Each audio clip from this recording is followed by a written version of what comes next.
The manuscript wasn't supposed to be there. Evelyn Marlowe, the quiet archivist of the Moreland Historical Library, had spent her entire career buried under dust and forgotten donations. She preferred it that way. The dim silence, the scent of old paper, the neat columns of catalogue entries only she seemed to understand. But on that late autumn afternoon, while unpacking a crate from an anonymous estate, her fingertips brushed against something that didn't belong. A wooden box with a false bottom. The lid groaned as she eased it open. Beneath a thin layer of moth-eaten fabric lay a tightly rolled manuscript wrapped in brittle deerskin. She recognized the intricate patterns instantly. Mayan. But there was something odd. The glyphs weren't arranged like any codex she had ever seen. They were jagged, almost hesitant, as if whoever wrote them was trying to hide their meaning. Evelyn set the bundle on her desk, her breath quickening. She had handled hundreds of manuscripts before, but this one seemed to radiate a silent urgency. The edges were charred, and faint traces of smoke clung to the pages. Whatever this was, someone had gone to great lengths to protect it or destroy it. She began to scan the symbols, pulling on her years of experience with pre-Columbian texts. Her eyes narrowed. This wasn't standard Mayan hieroglyphics. There were gaps, deliberate absences, and unfamiliar characters that seemed to belong to no known language. But there was a rhythm, a pattern, a way the ink swelled in certain strokes and thinned in others. "Still here, Evelyn?" A voice broke her focus. It was Gregory Hall, her department head, leaning on the doorframe with that faint smirk he always wore when catching her still working past hours. She hesitated before answering. "Just something unusual." Gregory's eyes flickered toward the manuscript. "Looks old. Be careful with it. We'll send it to the regional archives for cataloguing." Her gut tightened. Once it left her hands, she might never see it again. The larger institutions would lock it away in climate-controlled vaults, filed under unidentified. It would sit for decades without anyone trying to understand it. Evelyn nodded politely, but felt the decision crystallizing inside her. She would study it first, quietly. That night, as the last lights in the library went out, she carried the manuscript to her small apartment above a used bookstore. The rain tapped against her windows, a steady metronome to her thoughts. She cleared the kitchen table, lit a single desk lamp, and began to unroll the pages in careful increments. The glyphs seemed to shift under the warm light, their forms more alive than they had been in the library's sterile glare. She traced a finger over a peculiar spiral repeated in varying sizes across the manuscript. Always in the margin, always next to an animal figure, a jaguar, an owl, a serpent. She pulled out her reference books, flipping to known Mayan animal symbols. These were close, but not exact. Her mind raced. The manuscript wasn't just telling a story, it was hiding one. Somewhere between midnight and dawn, she noticed something extraordinary. Every spiral, when connected in sequence, formed the outline of a map, crude but unmistakable. And at the center of that map, a single glyph she couldn't find in any archive, a shape that resembled both a flame and an eye. Evelyn sat back, heart pounding. If her instincts were right, she wasn't just holding a 500-year-old manuscript, she was holding directions to something the Mayans had wanted hidden for half a millennium. She poured herself a cup of stale coffee and stared at the parchment until the first pale light of morning crept across the floorboards. Her life had been a careful arrangement of quiet routines, but she could already feel it shifting as if the discovery had pulled her into a current she couldn't swim against. And somewhere, deep in the Yucatán jungle, a secret was waiting, one that might change everything historians thought they knew. If you're enjoying this story of justice and hidden strength, don't forget to subscribe to the channel to find out how a simple act of prejudice turned into the most valuable lesson of Gregory Hall's life. By mid-morning, Evelyn had the manuscript spread across her desk at the library, her eyes heavy from lack of sleep, but her mind sharper than it had been in years. She couldn't stop thinking about the spiral map and the strange flame-eye symbol. The trouble was she couldn't tell anyone. Gregory would take it away in an instant. He'd already hinted more than once that she spent too much time on obscure projects. If he saw the manuscript's unusual markings, he'd file it as an oddity, ship it off, and claim credit for the find in some dusty academic journal. She decided to work quietly, pretending the manuscript was just another routine catalogue entry. But every time she glanced at it, the spiral symbols seemed to tug at her thoughts, as if they wanted to be understood.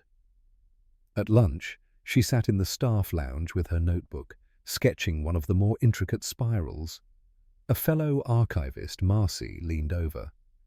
"That's not standard Mayan glyph work, is it?" Evelyn stiffened. "It's a variant.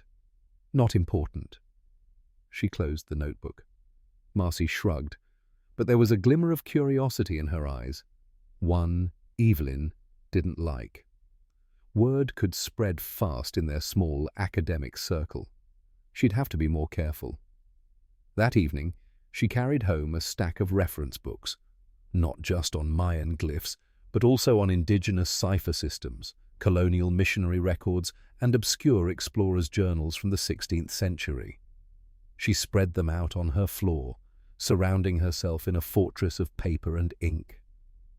Night after night, she compared the manuscript symbols to known alphabets. Most matched nothing, but occasionally a character would echo an archaic form of a Spanish letter or a Nahuatl sign. Slowly, she began to suspect this was no ordinary codex. It was a hybrid, written during the Spanish conquest, blending languages to hide its meaning from both colonizers and rival Mayan factions. Her notes multiplied into piles.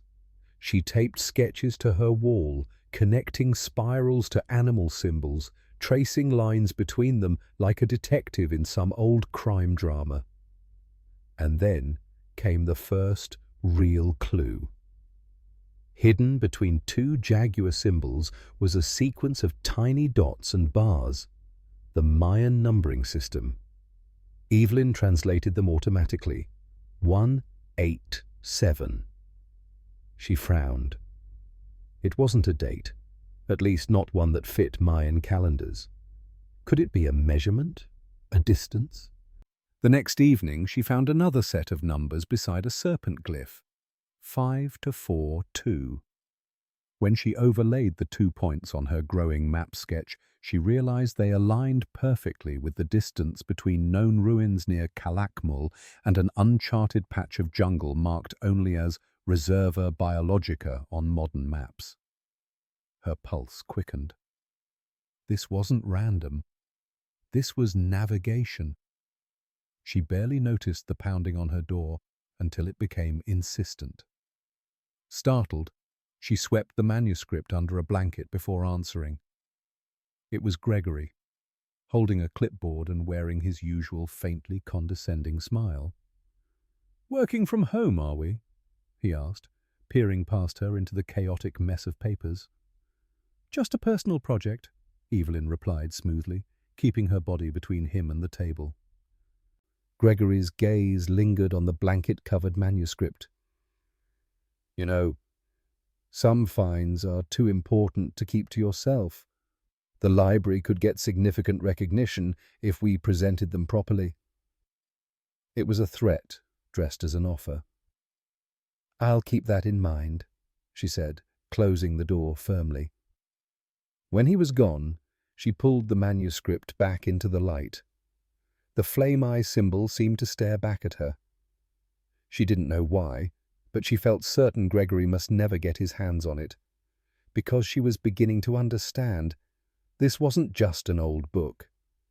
It was a set of instructions, and if she followed them, they would lead her somewhere no outsider had been in 500 years. She leaned over the parchment again, the lamp casting sharp shadows across the spirals, and whispered to herself, "I'm going to find it." The days blurred into one another. Evelyn would clock in at the library, perform her routine tasks with mechanical precision, and then vanish into the archive's quiet back room where she kept the manuscript locked away. She had stopped telling Marcy or anyone else where she was spending her breaks. The fewer eyes on her, the better.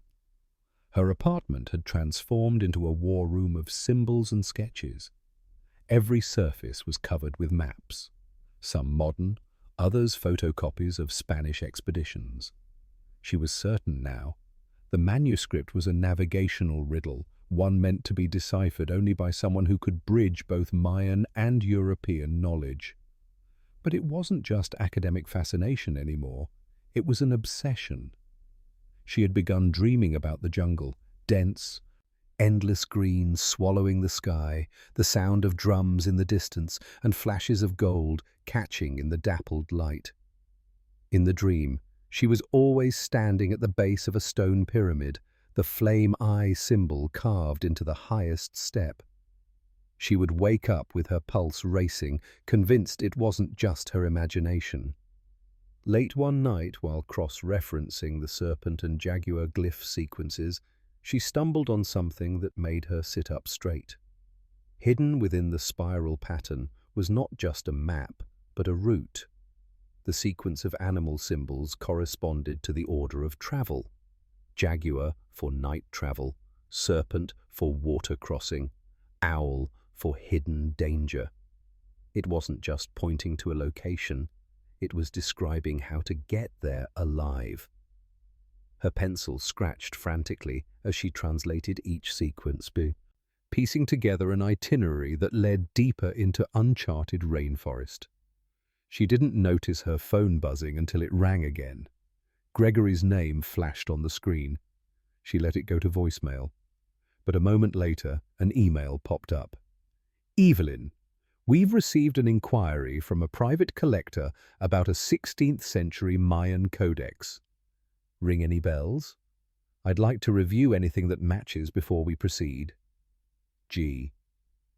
Her chest tightened. How had he found out? Had Marcy mentioned the sketches she saw? Or worse, had someone been in her apartment? That night, she locked the manuscript inside a fireproof box and tucked it beneath a loose floorboard. It felt paranoid, but something in Gregory's tone told her he was no longer playing the role of curious superior. He was hunting for it. Still, she couldn't stop. By the end of the week, she had cracked another layer of the code. A repeating reference to Chaktunkeen, the city of the Sunstone, a place absent from all modern archaeological records. It was accompanied by a phrase that sent a shiver down her spine. Guarded until the age of fire returns. She didn't know what it meant. A prophecy? A warning? But she knew she had to go. On a damp Friday evening, Evelyn sat in the corner of a dimly lit cafe with her laptop, researching jungle entry permits and discreet guides familiar with restricted regions of the Yucatán. She found one name repeated in a few obscure forums. Diego Ramos, an independent expedition leader known for avoiding government interference. She drafted an email using a throwaway account. "I believe I've found a site of interest near the Reserva Biologica. I need someone who can get me there without questions." Within an hour, he replied, "Meet me in Campeche. Bring only what you can carry." Evelyn closed her laptop, her decision solidified. Whatever the risks, from the jungle, from Gregory, from anyone else, she was going to follow the manuscript's path. Because somewhere out there, hidden under centuries of vines and silence, was the lost city, and it was calling her by name. The airport in Campeche was small enough that Evelyn could feel every eye on her as she stepped off the plane. The air was heavy, a wet blanket of heat and humidity that clung to her clothes the instant she left the terminal. She kept her canvas satchel close, the fireproof box containing the manuscript tucked inside like a secret heartbeat. Diego Ramos was exactly as the rumors had described: lean, sun-darkened skin, eyes hidden behind scratched aviator sunglasses, and a posture that suggested he never fully relaxed. He was leaning against a battered jeep, a cigarette burning low between his fingers. "You're Evelyn," he said, his voice low and rough as gravel. She nodded. "And you're the man who can take me into the reserva." His mouth twitched in the hint of a smile. "If you've got the money and the nerve." They sat in a cramped cafe across from the market, sipping bitter coffee as she spread a simplified sketch of the spiral map across the table. She'd left out certain details: the flame eye symbol, the prophecy, keeping them close to her chest. Diego studied it for a long moment, tapping one calloused finger on the coordinates she'd indicated. "That's deep. No trails. Military patrols sometimes."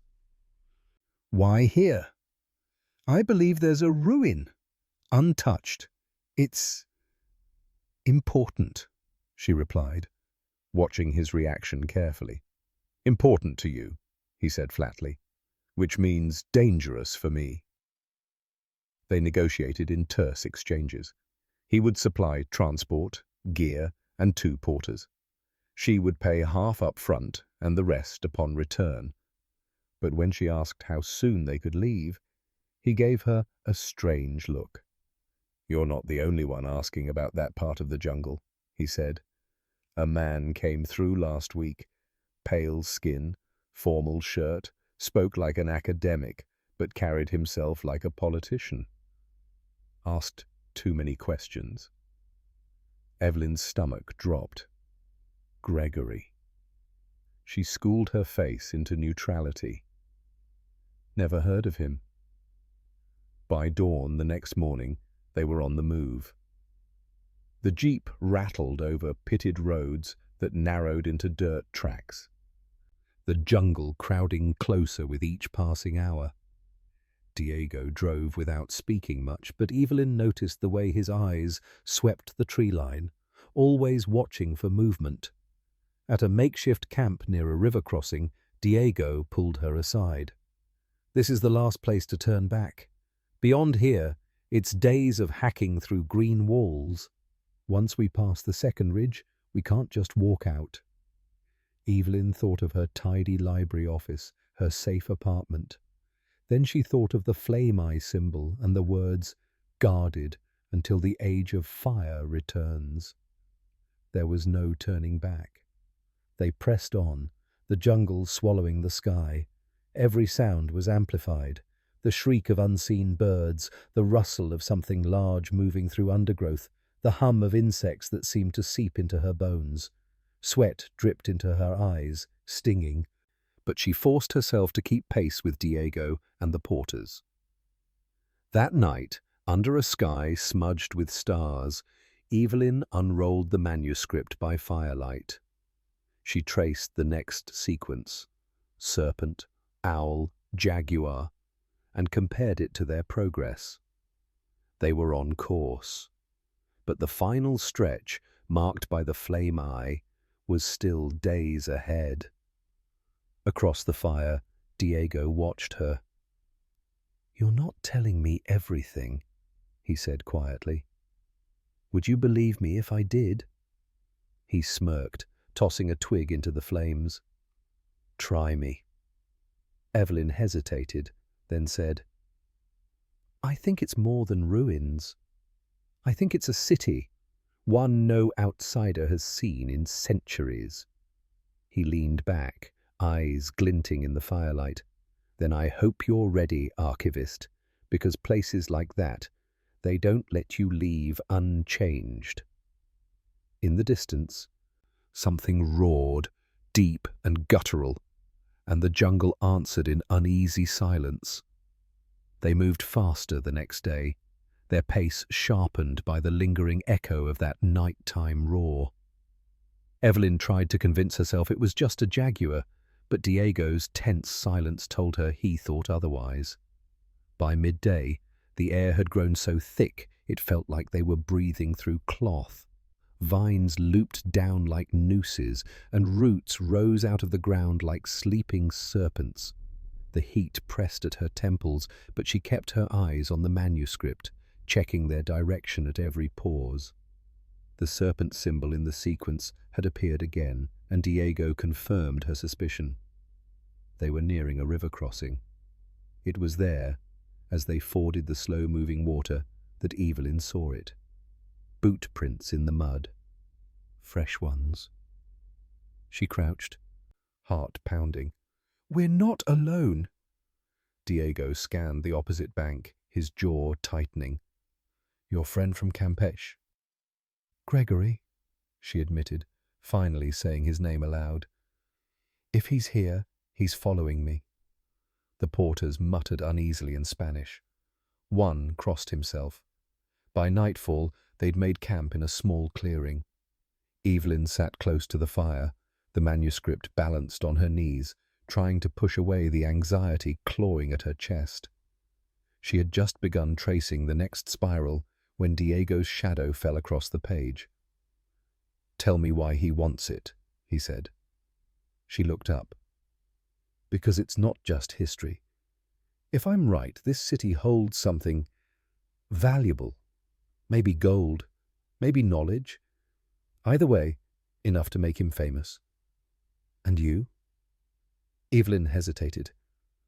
"I want the truth, and I want to protect it."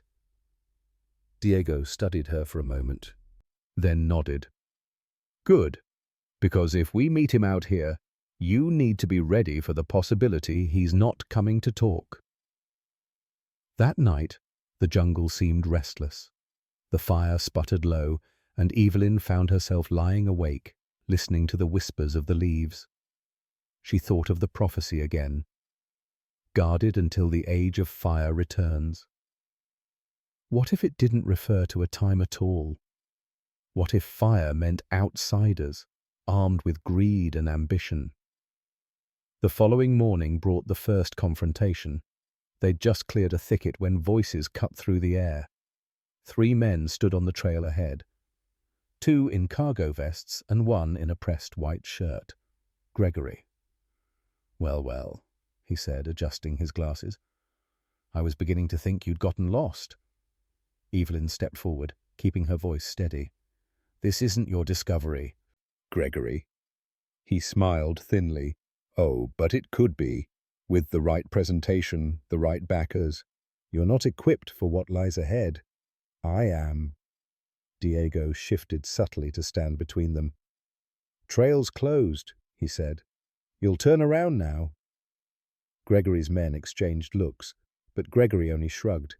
"Suit yourself. But I'll be seeing you again." He turned, disappearing into the trees with his escorts. Evelyn let out a breath she hadn't realized she was holding. Diego glanced at her. "Next time, it won't be words." They pushed deeper into the jungle, their path twisting toward the coordinates marked by the flame eye. Evelyn kept the manuscript close to her body, as if it could shield her from what was coming. She didn't know if the greater danger lay in the city ahead, or in the man now following her into its shadow. By the 3rd day after the encounter with Gregory, the jungle had begun to feel like an entity in its own right, alive, watchful, and indifferent to the fragile humans cutting through it. The air was a humid weight on Evelyn's shoulders, and every step seemed to draw her deeper into a realm untouched by time. The flame eye symbol was now only a few spirals away in the manuscript's map. She felt the pull of it, an almost magnetic tug in her chest, urging her forward. But the unease lingered. Gregory was out there somewhere, closing in. Diego's eyes darted to every shifting shadow, his hand never far from the machete strapped at his side. That morning, as they hacked through a wall of vine-choked brush, they stumbled upon something unexpected, a carved stone half buried in moss. The face was weathered, but Evelyn recognized the jaguar glyph etched deeply into its surface. She brushed her fingertips over it, and in the stillness, she swore she heard faint chanting far off in the distance. "Marker stone," Diego said, "means we're on the right track, or that someone wanted to warn us away."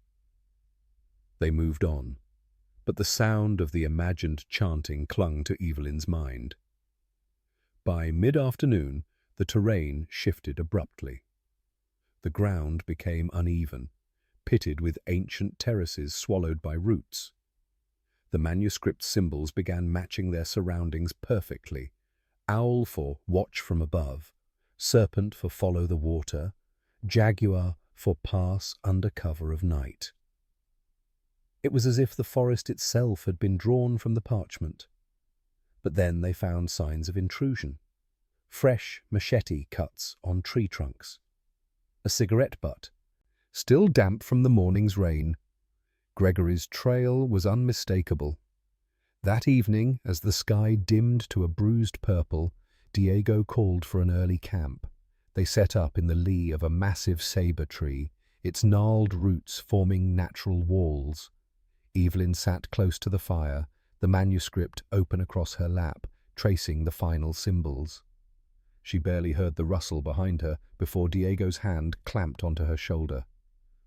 "Don't move," he murmured. Two figures stood at the edge of the firelight.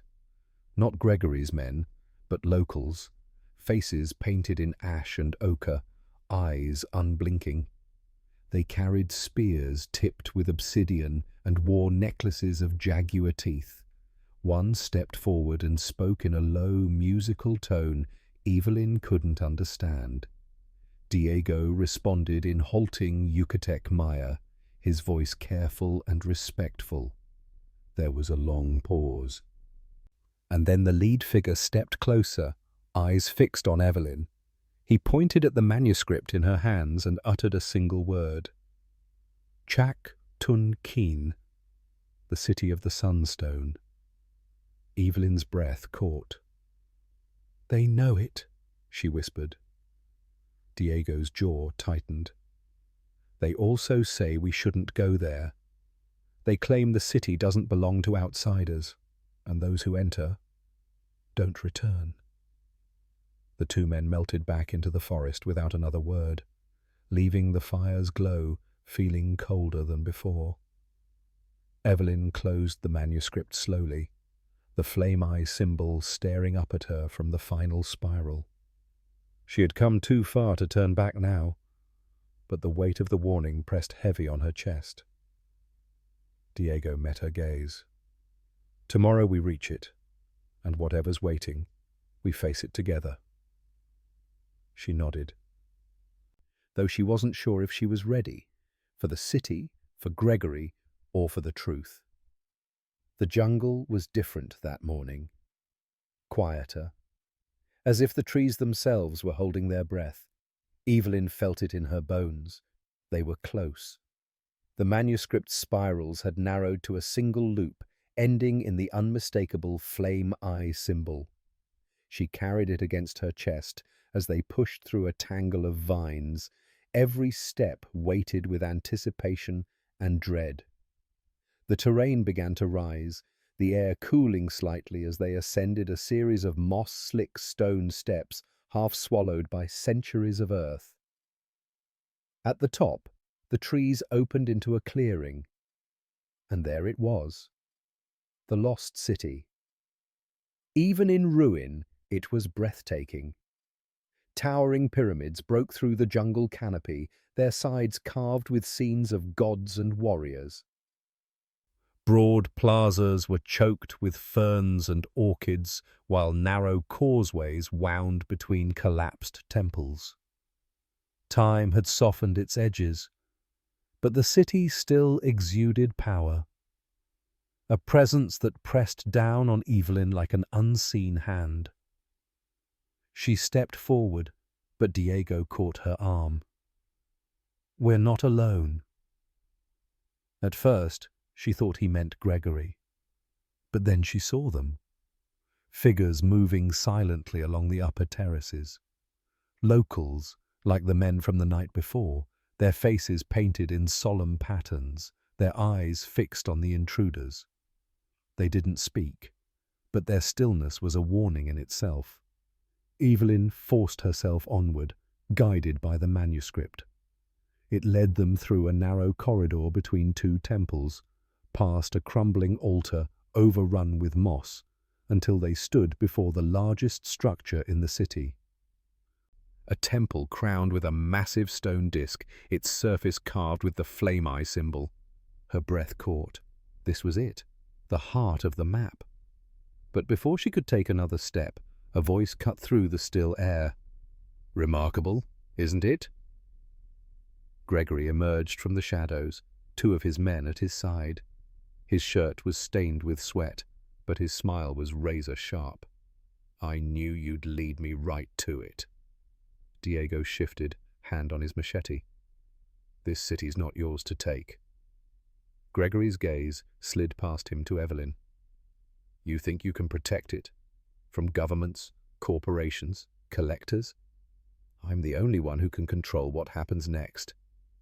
Evelyn shook her head. "You mean profit from it?" Gregory stepped closer, eyes narrowing. "History belongs to those who claim it." Before she could respond, a sudden gust swept through the plaza, carrying with it a low, resonant hum. The ground beneath them trembled just slightly, enough to make everyone glance at their footing. From the temple's shadowed doorway, a group of elders emerged. Their leader, a woman with silver hair braided down her back, looked from Evelyn to Gregory, then spoke in a voice that seemed to echo against the stone. Evelyn caught only fragments in Yucatec Maya, but the meaning was clear. The city had its own guardians, and it would decide who stayed. Gregory laughed under his breath. "Superstition." He stepped toward the temple, brushing past Evelyn. The hum deepened into a rumble, and a sharp crack split the air as part of the temple's outer wall shifted. The elders did not move, but every instinct in Evelyn screamed that Gregory had just crossed a line. Diego's voice was low and urgent. "We leave now, or we don't leave at all." Evelyn looked up at the flame-eye disc, its carved lines catching the light like molten gold. She had come all this way for the truth, but now it felt like the city itself was asking her to choose. Reveal it to the world, or let it remain in silence. The rumble subsided into a tense stillness, broken only by the distant calls of unseen birds. Gregory stood at the base of the temple steps, staring up at the flame-eye disc, as if daring it to reveal its secrets. Evelyn's pulse thundered in her ears. She could feel the manuscript's weight against her ribs. The final spiral burned into her mind. The elders' leader, the woman with silver hair, fixed her gaze on Evelyn and spoke again, slower this time, as if to make the meaning undeniable.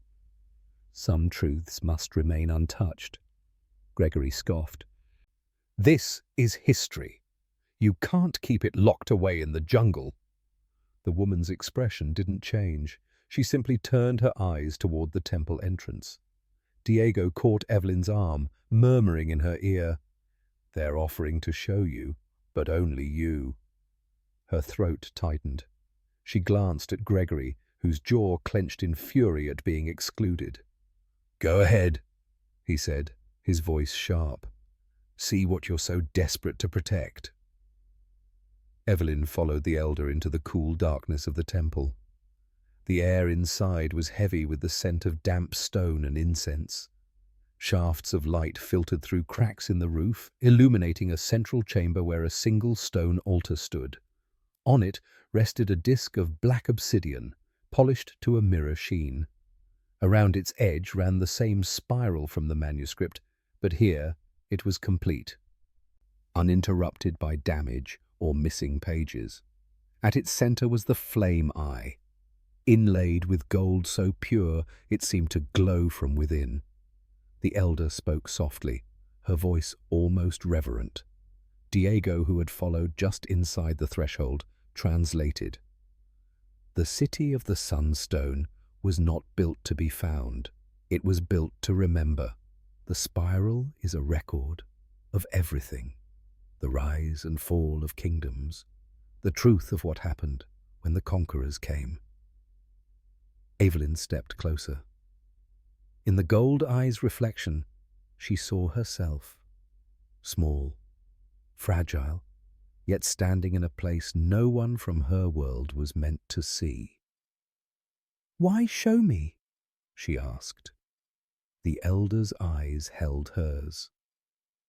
"Because you must decide whether the world is ready, and whether it deserves it." The weight of the choice settled on her shoulders. If she told the world, it could rewrite history, but it would also bring looters, governments, corporations. The jungle would be torn apart. She thought of Gregory's hungry expression, of the warning etched in the manuscript. Guarded until the Age of Fire returns. Maybe the Age of Fire wasn't about weapons or destruction. Maybe it was about people like him, the burning greed that consumed everything it touched. When she emerged from the temple, Gregory was waiting, his impatience barely masked. "Well?" he demanded. Evelyn met his gaze steadily. "There's nothing here worth your time." His eyes narrowed, but before he could press further, the elders began to sing, low, resonant tones that filled the plaza. Diego motioned to her, and together they began the long walk back through the jungle. They didn't look back until the city had vanished into green. Weeks later, Evelyn sat at her desk in the library, the manuscript locked away in her apartment floor. Gregory had moved on to other projects, his failure gnawing at him silently. The world still believed the city of the Sunstone was a myth, and Evelyn intended to keep it that way. Because some treasures were too fragile for the modern age. Some truths were worth guarding in silence. She thought of the golden eye, the way it seemed to look right through her, and felt no regret. The city was safe, for now. If this story touched you, subscribe to the channel to discover more stories about how extraordinary people turn humiliation into triumph.